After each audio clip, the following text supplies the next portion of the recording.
Pernahkah kalian berpikir sejarah nama-nama hari dalam sepekan? Siapakah yang memulainya dan kapan nama itu dibuat? Dengan rasa penasaran inilah, maka akan timbul pencarian yang akan membuat jawaban yang memuaskan. Simak video ini sampai tuntas. Oke kawan, sebelum menyimak videonya, jangan lupa like, comment, and subscribe ya. Oke, tanpa menunggu lama, kita bahas.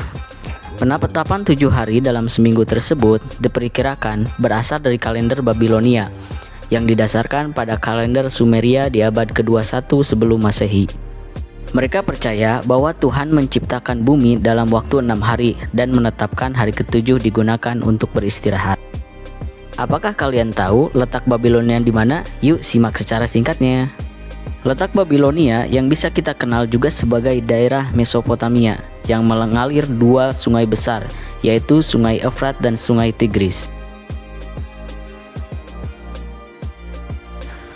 Untuk membayangkan gambaran mengenai Mesopotamia, kamu harus membayangkan daratan maha luas yang dialiri kedua sungai itu. Udaranya panas dan di mana-mana ada rawa, kadang air sungai membanjiri tanah.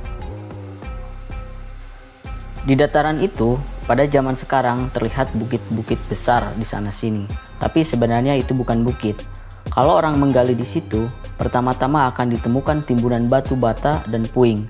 Lama-kelamaan akan didapatkan tembok tinggi yang kukuh.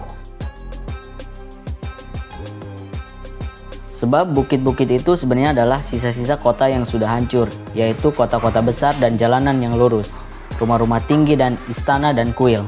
Karena bangunan tersebut tidak didirikan dari batu seperti halnya Mesir, melainkan dari batu bata. Terik matahari lambat laun menghancurkannya sampai tinggal reruntuhan, dan itu semua bekas peninggalan Babilonia. Wilayah tersebut selain pernah ditinggali oleh orang Babilonia, juga pernah ditempati oleh orang Asyur. Kedua kaum tersebut sama-sama menyembah matahari, bulan, dan bintang sebagai dewi-dewi mereka. Pada malam-malam yang cerah, mereka mengamati dan mencatat segala yang mereka saksikan di langit. Dan karena mereka itu orang-orang yang jernih dan pandai, maka tak luput dari perhatian bahwa bintang-bintang berputar dengan sangat teratur.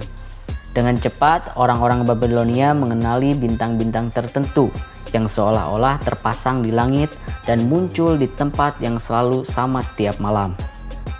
Tapi dalam pengamatannya, mereka menemukan keanehan. Karena tak semua bintang memiliki tempat di tempurung langit itu. Mengapa? Ada bintang yang terlihat longgar dan bisa mondar-mandir. Kepada bintang tersebut mereka mempercayai arti gaib bagi nasib manusia. Beberapa bintang yang bergerak tadi, atau kita kenal planet saat ini, dipercaya oleh kaum tersebut membawa keberuntungan, dan ada juga yang membawa kemalangan.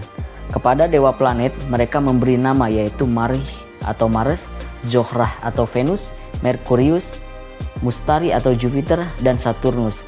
Dan bersama matahari dan bulan menjadi 7, dan itu menjadi asal-usul sepekan menjadi 7 hari. Dalam berbagai bahasa masih terwariskan sebutan matahari dan bulan. Contohnya Sunday dan Monday dalam bahasa Inggris, dan Sonntag serta Montag dalam bahasa Jerman.